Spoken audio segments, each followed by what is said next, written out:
L'Est de la région Provence-Alpes-Côte d'Azur bénéficie d'un cadre de vie exceptionnel qui le rend particulièrement attractif.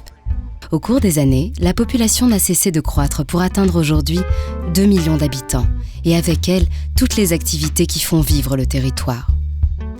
Mais le développement de l'habitat et des entreprises est conditionné en partie par la disponibilité permanente d'une ressource primordiale, l'électricité.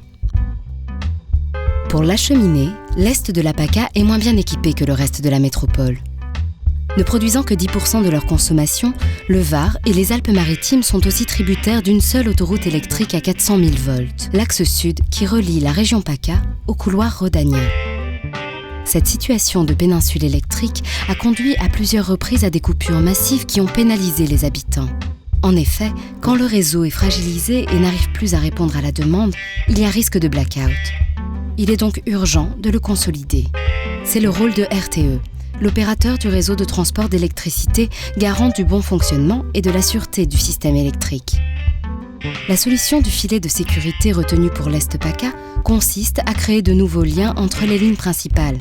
L'objectif est d'obtenir un maillage suffisamment dense pour pallier les risques qui pèsent sur l'alimentation électrique.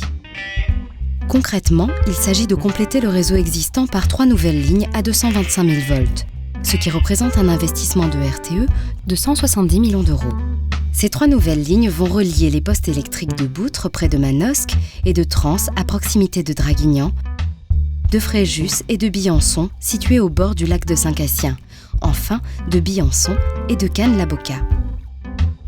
Pour optimiser les délais et tenir l'engagement de mise en service d'ici 2015, le projet a été conçu entièrement en souterrain. Il suit des routes départementales et pistes forestières bien orientées, ce qui permet une bonne intégration environnementale au sein de paysages vierges de réseaux de transport d'électricité. Cette véritable innovation a été rendue possible par les évolutions technologiques. Entre Boutre et Trans, le trajet atteint 65 km, ce qui constitue un record mondial, celui de la plus longue liaison souterraine, 225 000 volts, en courant alternatif à ce niveau de puissance. Au total, ce sont près de 110 km de lignes souterraines qui vont traverser le Var et les Alpes-Maritimes. Pour répondre aux besoins en puissance, RTE a sélectionné un câble d'une capacité encore jamais utilisée en France.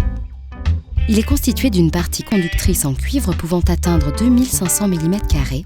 Elle est entourée d'un isolant, d'un écran métallique en aluminium et d'une gaine de protection extérieure.